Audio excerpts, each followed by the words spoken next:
మనం ఏదైనా ఒక ప్రదేశానికి వెళ్ళాలనుకుంటే దానికి మనం ఫర్ ఎగ్జాంపుల్ రోజు ఆఫీస్‌కెళ్ళాలంటే ఖచ్చితంగా మనకి వెహికల్ అవసరం పడుతుంది. అలాగే మనం ఏదైనా ఒక కార్యక్రమం చేయాలి అని అంటే గనక దానికి సంబంధించినటువంటి కొన్ని వస్తువులను మనం ప్రిపేర్ చేయాల్సి ఉంటుంది.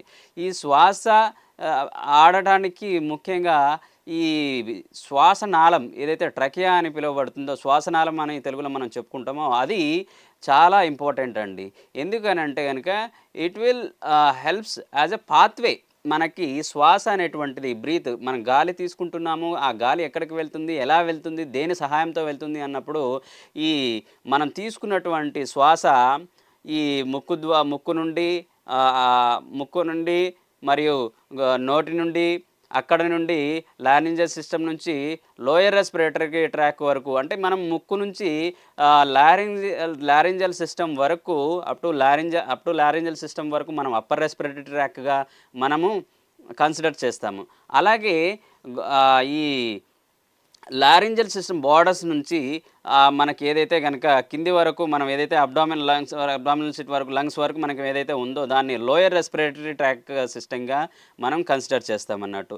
ఎప్పుడైతే అప్పర్ రెస్పిరేటరీ ట్రాక్ నుంచి శ్వాస తీసుకోవడం జరుగుతుందో, అప్పర్ రెస్పిరేటరీ ట్రాక్ నుంచి శ్వాస తీసుకున్న తర్వాత అది ఈ ట్రకియా అదే మనం తెలుగులో శ్వాసనాళం అంటాం కదా! ఆ శ్వాసనాళం ద్వారా మనకి లోపటికి వెళ్ళడము మరియు బయటికి రావడం జరుగుతూ ఉంటుంది. దీని యొక్క నిర్మాణం ఎలా ఉంటుంది అనంటే గనక మనకు సి టైప్ కార్టిలేజినస్ స్ట్రక్చర్‌తో ఏర్పడి ఉంటుందండి.